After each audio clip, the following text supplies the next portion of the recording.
Welcome to the Unscripted Authentic Leadership Podcast, a podcast where we're seeking to lead change while also seeking to understand.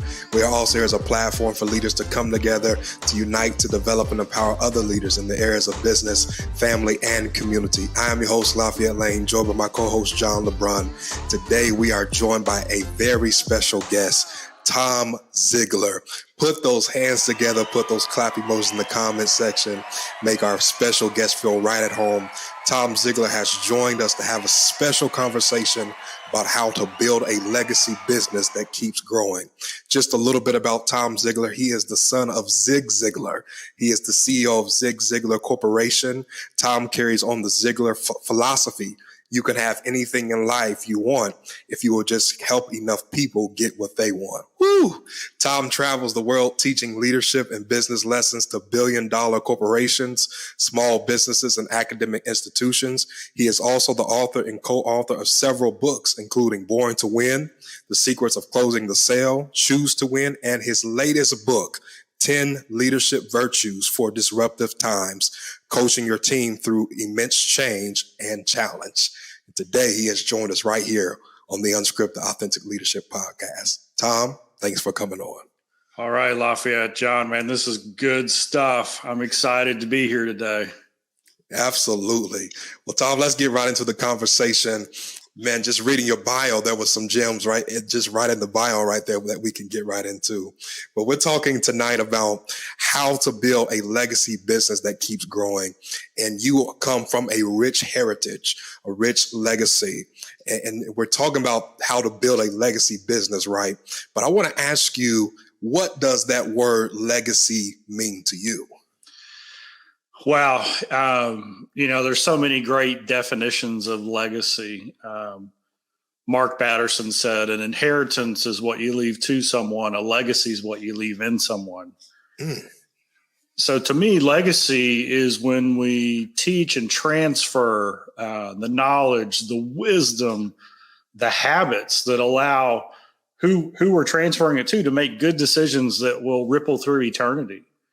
You know, it's like we've got people in our business that we want to grow up and develop, and we want them to go on and make great decisions. We've got our kids and our family and our community. We want to teach them how to make great decisions so they can carry on when we're called home. So to me, that's what legacy is. It's that thing that ripples on after we're gone. And we want it to be a legacy by design, not by chance. A legacy by design, not by chance. So that speaks to intentionality then, to the intention, to the intent of purpose of the leader, right? So how does a leader create that into those that are following them, that pattern that you're talking about, that sticks with them, that creates that legacy that continues on to those that are following the head leader? Yeah, and you're 100%. It's got to be intentional. And the idea is really simple. Everybody has to dig into and discover their why, their purpose, what it is, why are they in this thing called life? When you ask most people, why do you do what you do? They kind of shrug their shoulders. Well, I got rent to pay, Yeah. But wait a second. It's got to be more than that. And that's what's going on in our world today. 2 years ago, this thing called the pandemic hit, and we lost loved ones, and a lot of people lost their jobs. Their world got turned upside down, and they had to go home and start thinking about what really mattered. And so to me, the new word that's out there is the Great Resignation. People are quitting. Yeah. Right. And everybody's up in arms. And I've got a Ziglar spin on it. I call it the Great Reimagination. So as business owners and business leaders, we get to reimagine what we want the future to be. But it's all got to start with the why and the purpose. Yeah. Right? It's got to start with, when it gets tough, when it gets hard, when we got to show some grit, when things don't go our way, when the world changes. The why's got to be so big that we just love it, right? We love the disruption because it gives us the edge. Yo, go ahead, bro. So What advice would you have then for somebody who says, okay, they look at the same, they're part of that crew who right now is part of the Great Resignation. And by that, I think there's a large group of people who have said, why am I doing what I've done for the last 10 years? Or as in your book, you call them the Golden Handcuffs.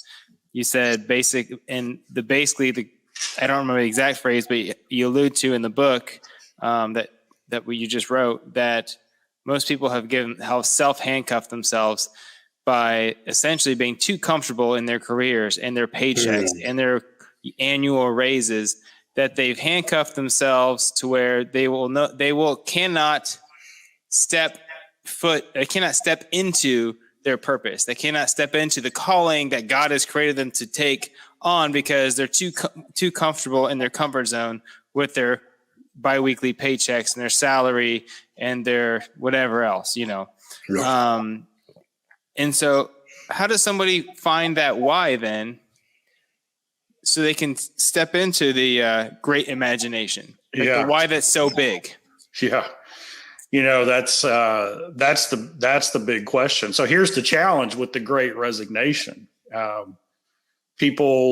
There's been battlefield promotions everywhere. And so you can, if you're not happy where you are, if it's not ringing your bell, if it doesn't, if the leadership in the organization isn't what you want, you can probably look around and get a nice pay increase somewhere else.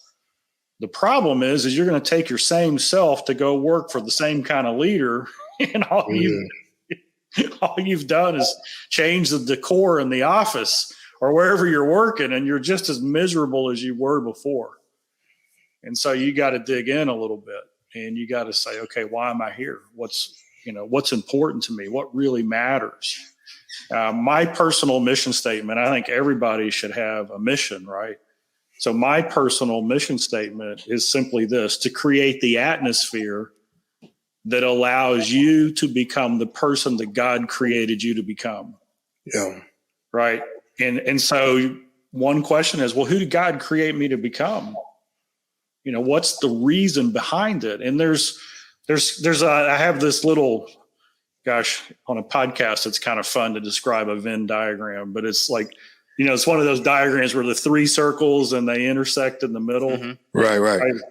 So the first one is what makes your heart sing? Like if there's anything you could do, what is it that you do it and it seems like 10 minutes, but it's been 4 hours? And then the second circle is, what kind of problems do people bring you? Like your friends, your coworkers, the people you've done some life with, they keep asking you certain types of problems, questions on those problems. Dig into that, because that's a clue. Maybe that's where you have a gift or a talent, right? And then the third is, what's the biggest challenge or obstacle you've overcome?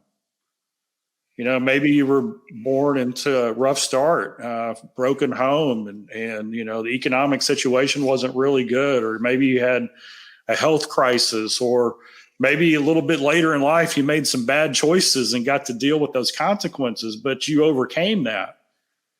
And so you've learned a lot, right? Well, where those three things intersect, that's a good place to kind of figure out what your why is, what your purpose. Because to me, the greatest joy in the world is helping someone else be, do, or have more than they thought possible. So if you can figure out how to leverage your skills, your gifts, your talents, your experience with something that you love, right, that makes your heart sing, I believe the Creator put that in you, right?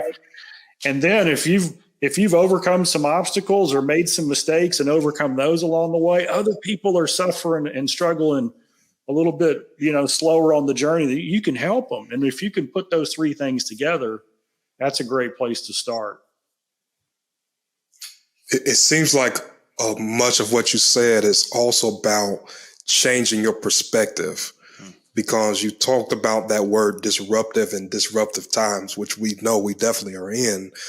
But I think a lot of people have allowed the disruption to disrupt their progress, to put a paralysis on their potential, put a paralysis on their purpose, instead of allowing it to push them forward like you're suggesting, that the disruption is a part of the element that plays a part in your purpose of moving forward. How does one change their perspective and their mindset that the disruption is actually a part of the process of moving me forward, not holding me back? Yeah, I tell you, I'll give a couple of sports examples. I'm a golfer. I used to be a golfer, and so following Tom Watson when I was growing up, he was, an amazing champion, and he won 5 British Opens. And for those of you who don't follow golf, the British Open, it's known for one thing: really bad weather. I mean, it rains sideways, it's cold. And they asked him, because that's a major championship, and he won 5. And almost nobody, it's rare for you to even win 1 in a career. And they said, how do you do so well? And he said, well, the weather's bad. And they said, what do you mean? And he said, well, in a normal tournament, if I'm playing good, I've only got to compete against 10 or 15, maybe 20 other pros who are playing good. But when the weather's bad, I've only got to compete against 5, because everybody gets disrupted, right? Everybody gets taken out of their game because the conditions are bad. And so he prays for rain. And I think as leaders, we pray for rain, because if we embrace the disruption, it's the story of the 2 hikers in the woods. They're sitting down, they're getting ready to eat. They've got their boots off, and the bear charges in. And the first hiker says, run, the bear's going to eat us. And the second hiker reaches down, and he's putting his shoes on and tying them as fast as he can. And the first hiker says, what are you putting your shoes on? We got to outrun the bear. And the second hiker says, no, we don't. I just got to outrun you. And I know that's pretty lame, but that's the way it is right now. There's so much opportunity. Business really exists to solve problems for the people we serve. And if you're in a business that solves other people's problems, then the creator of the universe smiles when you help out one of his children, right? I mean, that's just the reality of it. And when times get tough, a lot of people sit down, like you said, they get paralyzed. But if we stand up and say, this is it, this is our time, right? This is where we win. This is where there are more people than ever who need our solution. We're going to go out there and make a difference and serve people in a different way, in a unique way. That's how disruption, that's the mindset shift, right? And so if we're fixed mindset, if we're all about results, then we get hyper focused on the way we've always done it. And when the world changes, we're stuck. But if we're focused on growth and how much we can learn and how we can innovate and create and collaborate and work together, because our advantage is the growth, then there's always going to be opportunity for us. Can you, if you don't mind, I would love to. So I used to read your dad's book, See You at the Top. It was one of the probably first 4 or 5 books that I'd ever read when I got into self-help.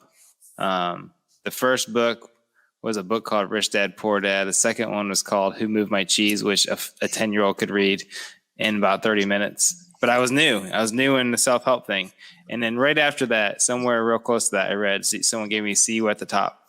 And that's the first time I ever heard of Zig. And I have the book still today. It's I know he's written a bunch of them, but I would imagine that's probably one of his most famous books.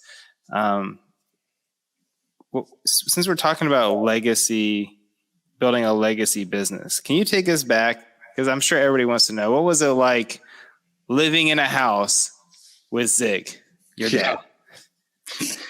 Well, when you started naming off those books, I'll just take you back to a story. So, gosh, this story is probably, I just started at the company. So this is like at least 30 years ago, maybe 25. So I get a call from Dad, and he's in a car. He's just spoken for a big company, and he's in the back seat, and he says, "Hey, I want you to meet somebody. This guy's going to do good stuff." And it was Robert Kiyosaki with Dad, Poor Dad. And then a little later, they sent over a prototype of the cash flow game. So yeah. So one of the cool things is I got to meet all these amazing people. And even cooler than that, they were all telling me the same thing. Golly, your dad, he's the reason I do what I do. Yeah. Right. I mean, that's like, it's everywhere in the world I go and speak today, or it's like people know my dad, right? They know it's like I'm already family. Every room I go to, there's family members out there. We just hadn't met yet. And so that's really, really cool. And so growing up in this legacy, you know, one of the things the dad told my sisters was, hey, I don't care what you do. You know, he didn't have pressure to say you need to be a speaker or you need to go in sales. He always said, look, whatever you do it with 100% integrity and 100% effort. Wow. You know, as parents, isn't that a great kind of guideline? I'm going to support you. I'm going to ask you the questions to draw out the gifts and talents you have. And when you get in something, you go 100% and you do it with all the integrity you've got. Right. I mean, that's cool. So that's what it's been like when Dad passed away, which is 9 years ago now. Somebody said, how are you doing? And I said, well, this legacy, it's kind of heavy. Right. And he looked at me and he said this. He said, well, he said two things. First off, your dad walked his talk, and he was a really good talker, right? Because of his speaking. And then he said, and by the way, your dad's legacy is secure. Now you have to focus on your own legacy. Right. And that is something that most people don't realize until later in life. But I don't care if you're 15 or 20 or 30 or 40 or 50, you've got your own legacy to build. You might as well start now, and it might as well make a difference, right? Because we're all going to be here anyway. So what are you going to do intentionally to do that? And so those words kind of, and when I hear something in my head, you know, it's Dad's voice, and it's, you know, it's pretty cool. But that's what it was like growing up. As good as Dad was on stage, he was even better off stage. Just amazing. Well, I'd read in your book that you guys had routine family dinners and so forth. Things that we all probably get away from sometimes is that family dinner time, which I've implemented, and then we've gotten away in my house, and I've re-implemented, and we've been pretty steady about doing that lately, to have that time with my kids. So I'm a dad. I have two kids, Andrew, who's 10, and Lily, who's 7. And I read something as a Will Smith quote, and he had said that parenting is like gardening. As the gardener, you don't tell the plant what it is supposed to be. God has already created what it's supposed to be. Your job is to give it the environment to grow and flourish into what it was born or created to become. So and you alluded to your father did not expect you to be a speaker or anything like that. But I got to know, is there anything special that he did to kind of create that environment for you and your siblings to grow into what you've become today? It was just a constant belief of speaking truth and life into us. I'll give you an experience. When I was 16, I got a job at the mall, because being 56, 40 years ago, that's where every kid went to work, was the mall. I mean, you can just watch the movies from the 80s, and all the teenage movies are at the mall. So I go to this place called the Athlete's Foot, and they sold athletic shoes. And I go in and I get the job application and I bring it home, and I'm like, Dad, they're never going to hire me. I've never had a job before. Okay. So not knowing at all that the malls want to hire kids like me who've never had a job, because we're the only ones who are going to work for nothing. Right. So he looks at me and he says, oh yeah, you have. Write this down. You've had 16 years of being persistent and disciplined and on time and creative and being honest. And he started repeating back all these character qualities that he had brought me up on. And Dad was real big on this. He wouldn't praise us overly on the things that we didn't have control of. Right. So some kids they're just born smart, right? School's easy. Some kids are born, they naturally tall, naturally athletic, right? There's all kinds of gifts that we have. So, but what he would praise me on is the effort that I put in, or the courage I displayed, or the extra effort, all the things I could control. And of course, we live in a social media world, so we're always comparing ourselves to other people, especially our kids. And so they compare how they look to how somebody else looks. Can't control that. I mean, you can be, properly attired and clean, but our looks are our looks, man. It's what we got. But what is it that we can control, that we can work on? And that's really what it's about is Dad helped us to understand that we have these gifts. We have this purpose in front of us. And Dad's definition of success was really simple. Success is the success is the maximization of the abilities, the maximizing of the abilities that God gave you. So we maximize our gifts, and that's the definition of success. Absolutely. Tom, I forgot to ask you about this quote that I read in your bio. I read it before reading it tonight, but it just hit me again. And I just want you to unpack it for me. You said you can have anything in life you want if you will just help enough people get what they want.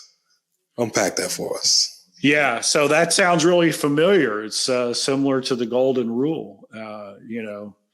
Love thy neighbor as thyself is another way to look at that. So you can have everything in life you want. So what do you want in life? And this is I kind of have a story, and as a preacher, you may resonate. You may have heard this story. Okay. Have you ever heard the difference between heaven and hell?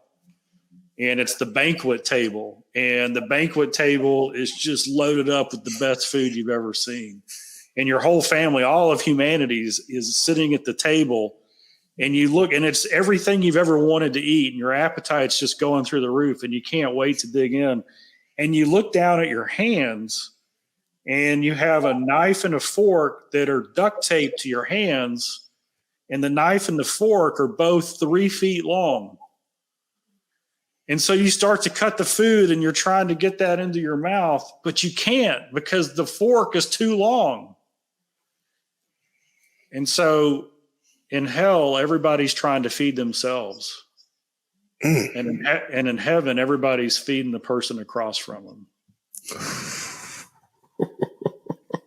And with all this disruption and this great reimagination, and everybody understanding what's really important in putting their faith and their family and all these values ahead of the things that aren't as important, we're either going to try to feed ourselves and starve, or we're going to go serve our fellow human being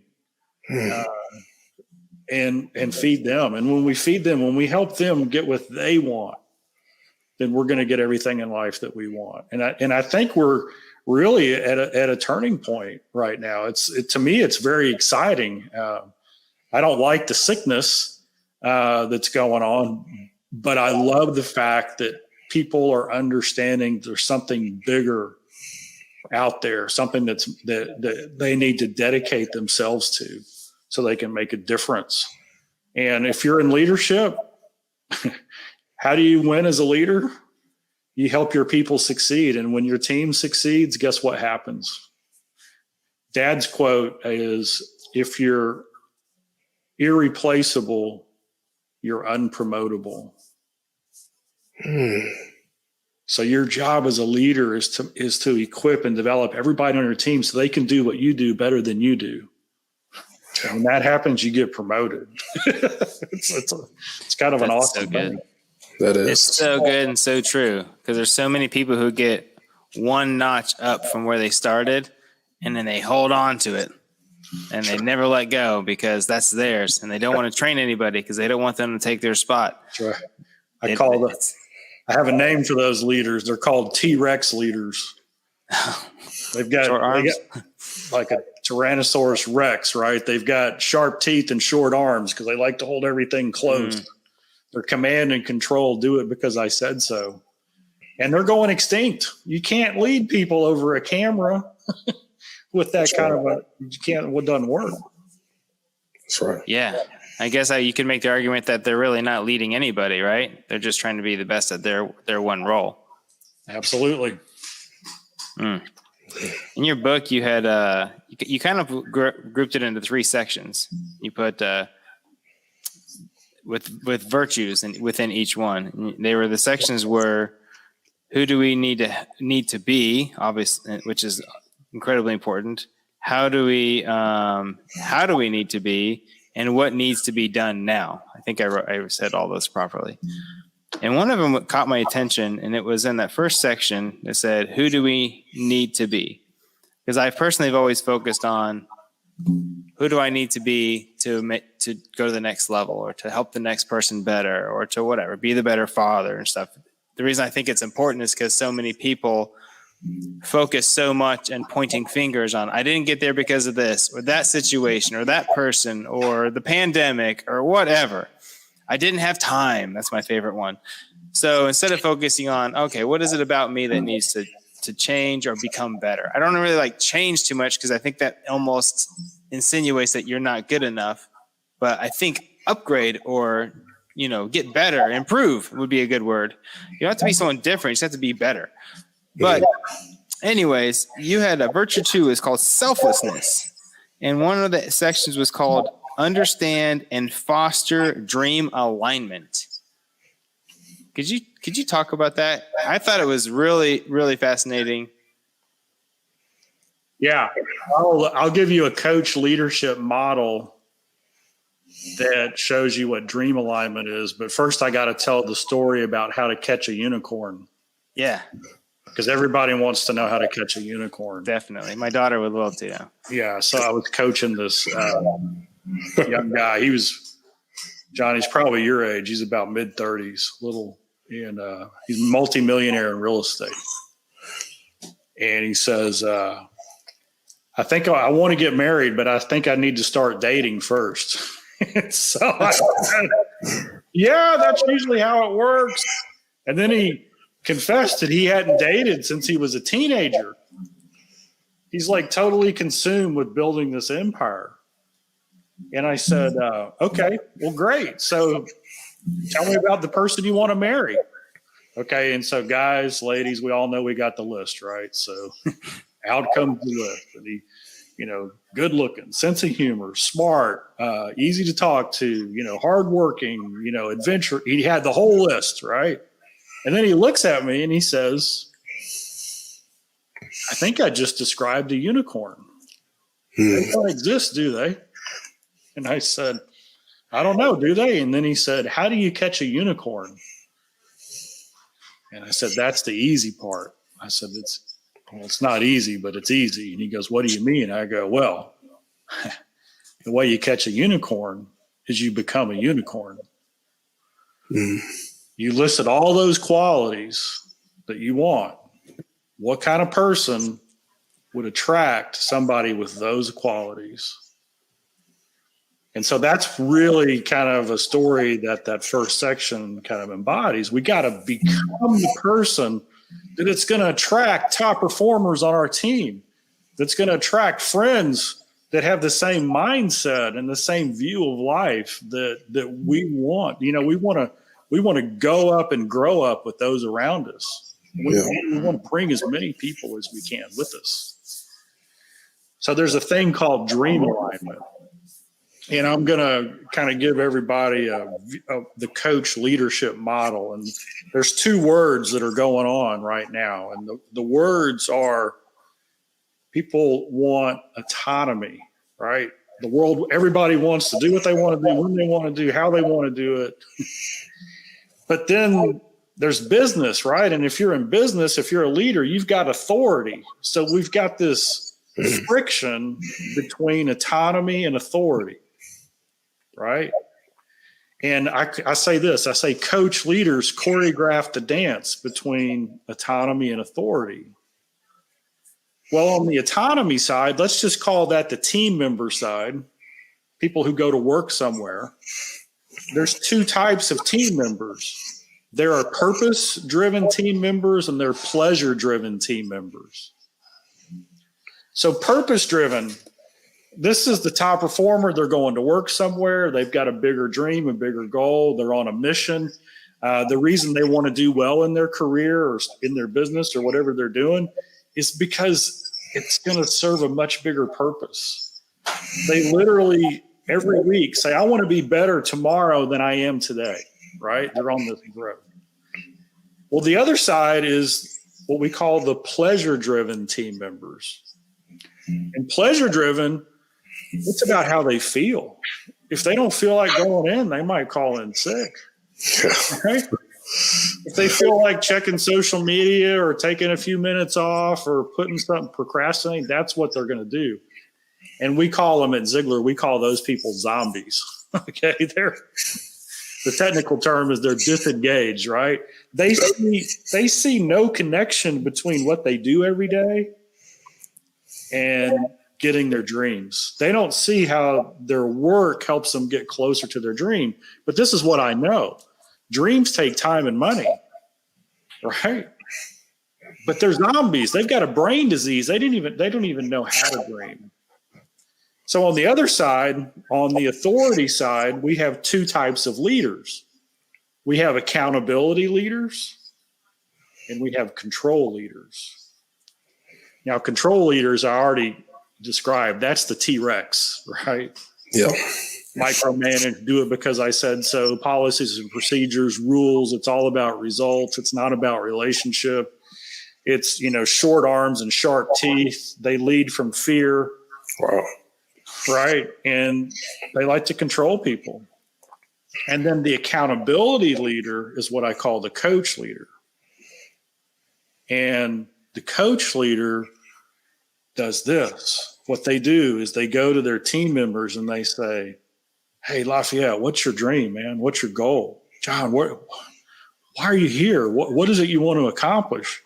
And they keep asking you the question. And you might say something like, man, I want to start my own business someday, or I want to get out of debt, or I want to buy a house, or I want to, whatever that is. And then the coach leader says, hey, let me help you. Gosh, I'd love to help you get that dream. Well, how's that? Well, have you noticed that the better you do in your job, the more money you make, and dreams take time and money. So the better you do, the faster you get it. Yeah, well, I want to help you get your dream. And by the way, the company has a dream too. The company has a vision and virtue. And when we solve a lot of problems, when we do our job well, the company grows, we make more profit. And, if we make more profit and you're a reason we make more profit, I can pay you more money. Does that sound fair? Yeah. So I tell you what, if you help the company reach its goals and dreams, I'll help you reach yours. That's the dream alignment.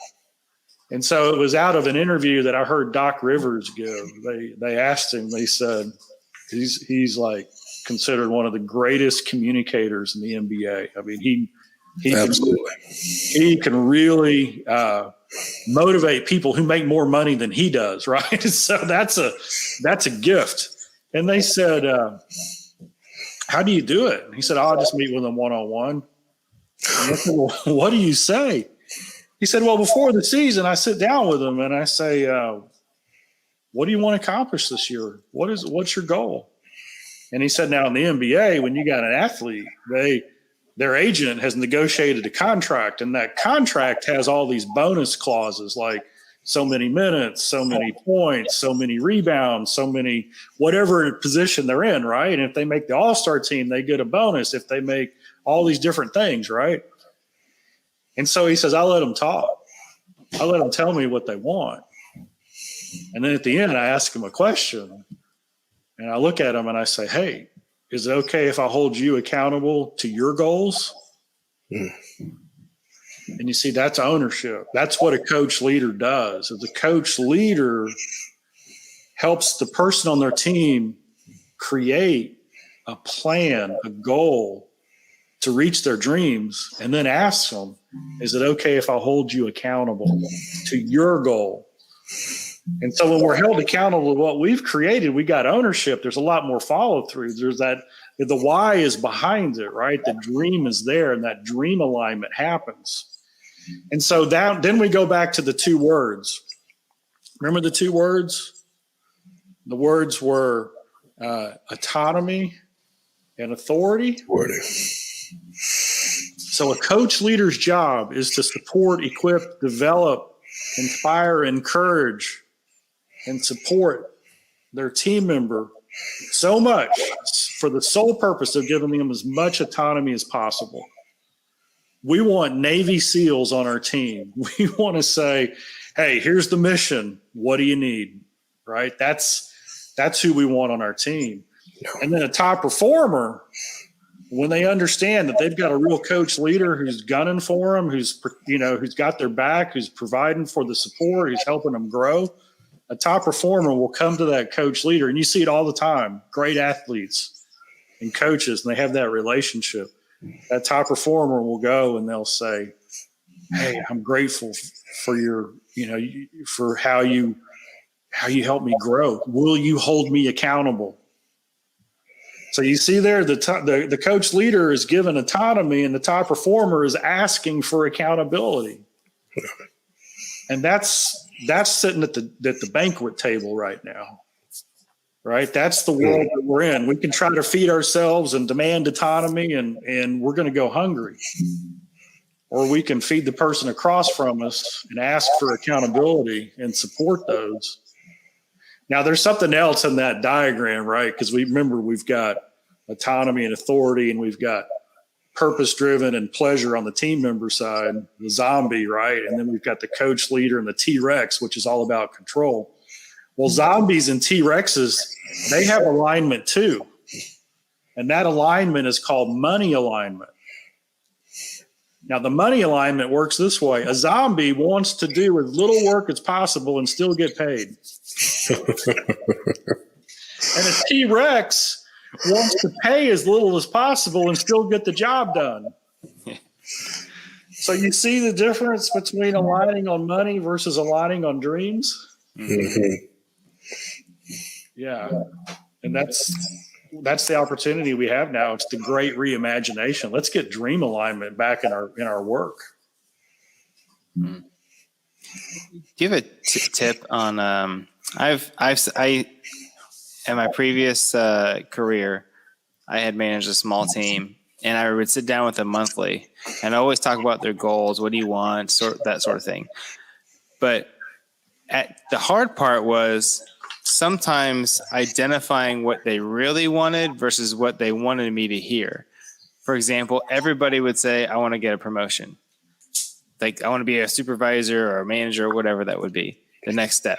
And my question was always like, well, why? Because do they really want that? Because it might not be as fun as they think. And honestly, the pay probably isn't as high as they assumed and that kind of thing. So do you have any tips for how does somebody listening who's in that similar position help identify what is that person's real dreams and how I can help them get it versus what they kind of want to hear me say? Because I was talking to my son today in the car, talking about what things he wanted. And at first he was rambling off things I think he wanted me to say, like, I want to be a great lacrosse player and things like that. And I thought, son, what do you want? It's not about what I want, if that makes sense. Yeah. And this is a challenge because if it depends on the relationship we have with that person on the team. Okay.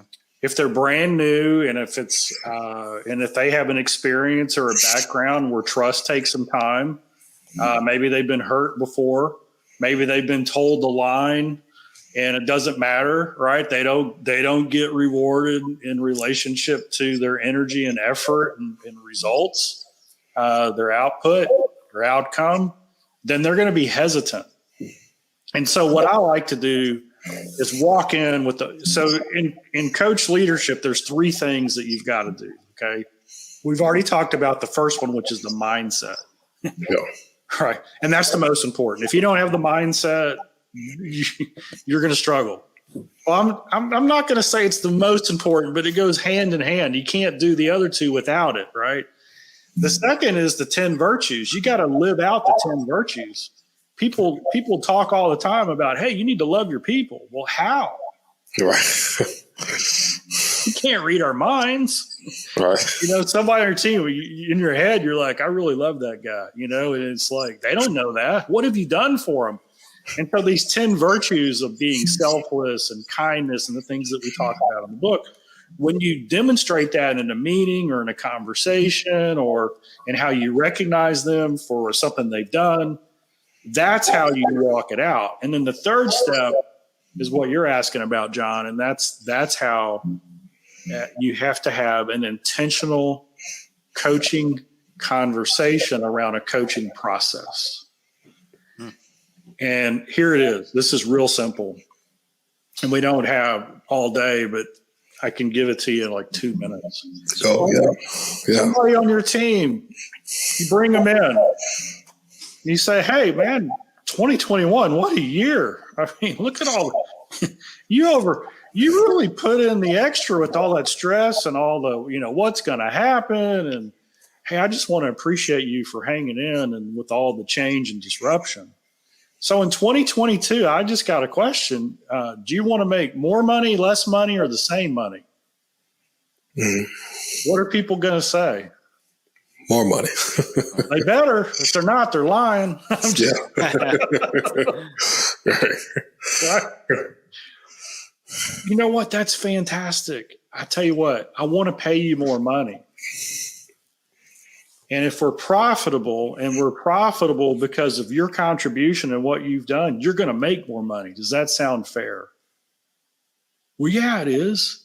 If somebody on your team's helping your business be successful and improving the bottom line because of their contribution, it's only fair you pay them more money, right? That's right. And so then you get into it. Okay, you want to make more money. Why do you want to make more money? Oh, well, and I'll just give a story. We were working with a client and we were selling a project, sales training, and we asked the VP of sales, hey, if we put this in, what's your goal? And he said, well, I want to see a 10% increase in sales, right? Because they were going to invest in sales training. And so his result is he wanted a 10% increase in revenue. And I said, great. Why is that important? And he said, well, we'll all make our bonuses and we'll keep our jobs. And I go, well, why is that important? He says, then we'll be able to do it again next year. And I said, why is that important? Well, if we do it again next year and we grow another 10%, he said, I'll be able to pay off my debt. And I said, why is that important? And he said, well, if we pay off our debt, I can build the lake house I've always wanted. And I said, why is that important? And then everything changed. He said, well, because then my grandkids will come and play with me at the lake house. He's got to peel back the layers. And so that's the why behind the why behind the why behind the why. Mm-hmm. And so when they say, I want to make more money, and then you ask them why, you might not be able to ask 5 questions in a row, right? They might just say, because I got some debt I got to pay. I got a credit card, and or I want to get engaged, or whatever. You take it, right? You run with that. Well, fantastic. So here are the 3 things that equal performance. Attitude times effort times skill equals performance. So you look at somebody's job, whatever they do. I'll just use an air conditioning HVAC technician. So imagine, because that's what I talk about in the book. This is the guy that goes, when the air conditioner goes out, they show up at the house, it's 100 degrees in the house. They go in the attic, they fix the air conditioner. Right. And the homeowner's like petrified. How much is this going to cost? So we're talking about this guy's job, right? So the coach leader would say, so you go in and you fix air conditionings for our company. What attitude do you need to display in order to make more money? And they'll go, well, I don't know what you mean. Right? Because So when you show up at a homeowner's house and it's 100 degrees inside and you knock on the door, how's that homeowner feeling when they open the door? Oh, well, they're nervous and they're hot and they're cranky and they didn't get any sleep because, of course, it went out at 11 o'clock at night. And they're wondering how much it's going to cost. And they're wondering if they can trust us. And they're wondering, is this guy a convicted felon and not the air conditioning guy? You know what I mean? Okay, great. So when you're done with the job, how do you want them to be feeling when you're done? Oh, gosh, I want them to trust us. I want the air conditioner to be fixed. I want them to be like really happy that it didn't cost as much as they thought. And I want them to give us referrals so that we can call on their friends and neighbors. Well, great. So tell me, what attitudes can you display that will move them from how they felt when you knocked on the door to how you want them to feel when they leave? Well, now they start thinking, oh, well, I could be there 5 minutes early. That gives them confidence. I could look them in the eye and show them my ID and say, hey, I'm with XYZ. You called. We're here for the air conditioning. I've got the whole report. Do you mind if I go over it with you really quickly to make sure we're here for the right reason? That's going to build confidence. And then I can show them, hey, this is what we're going to do. We're going to do A, B, C, and D. We're not going to start any work until we go over the whole thing with you and you approve everything along the way. Hopefully we can take care of this quickly. But if we can't, we're going to stay here until it's fixed. Does that sound fair? Right. So now they know they're talking to a professional. These are all attitudes, right? So I can display an attitude with some energy and some welcoming, and that'll help me get a better review from this client. And if they put it on Google reviews or something like that, that might get us more business. That'll make us more money, right? So that's how attitude that person has control over. So you ask the same question for effort. Well, what kind of effort can you do in your job that would help you make more money? Oh, I could make sure my truck is completely stocked with everything I need so I can handle this job as quickly as possible. Right? Well, what kind of skill? This is the third question. What kind of skill could you display that would help you to make more money? Oh, I could check out all the other things in their house that we could help with. And if it doesn't cost them money, I could just fix it right then. I could clean stuff up. I could take pictures of it. I could show it.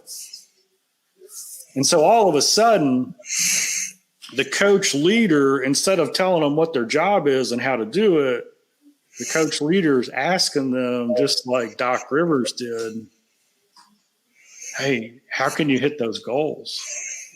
No. And then, like Doc Rivers, if a player's in a slump or they're not feeling so good, they're off their game a little bit, they're kind of loafing in practice, he can just come up beside them in a quiet moment and just kind of elbow them and say, hey, you still want me to hold you accountable to your goals? That's motivating in the right ways. Well, that's kind of how you find out the why, right? You have to build on it. A lot of people don't know how to dream, and coach leaders are fantastic at helping somebody start to dream. And the reason they don't dream is nobody's ever taught them how to reach their dreams, right? They've never been shown they've never had somebody come alongside them and say, hey, if you do these 3 things, your performance is going to go up. We're going to pay you more. And when you get paid more and you learn these skills, that means you can get promoted and maybe someday you want to run your own business, and you got to learn all these steps in order to coach people on your own team someday. So if your dream is that, let's do it. Listen, we want you to support Tom's latest release, his new book, as John has been highlighting all episode, 10 Leadership Virtues for Disruptive Times. There it is. John is showing it right there. Coaching your team through immense change and challenge. Stop right now. Go I'm sure it's available on all platforms from Amazon, where you can buy books, Barnes and Nobles, Walmart, Target. Go out and buy that. And dude, listen, this is the season of still giving. Buy a copy for your family member. Buy a copy for your coworker, someone that's on your team. Those of you that are leaders, buy that book for your entire leadership team. We want you to support that. 10 Leadership Virtues for Disruptive Times, coaching your team through immense change and challenge. We also want you to stay connected with Tom via social media on Instagram at the Zig Ziglar, and also on LinkedIn, Tom Ziglar. That is Tom Ziglar there. On LinkedIn, Tom Ziglar. You can find him there on LinkedIn there. TomZiglar on LinkedIn. Stay connected here to us here on Unscripted, at Unscripted Leadership on all social media platforms.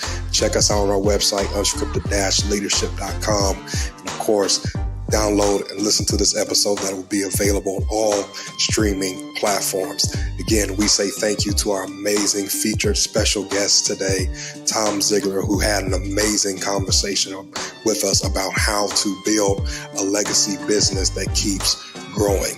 As always, we pray that you be the leader that God has called you to be. We're here to build bridges and not walls. Bridges connect and walls divide.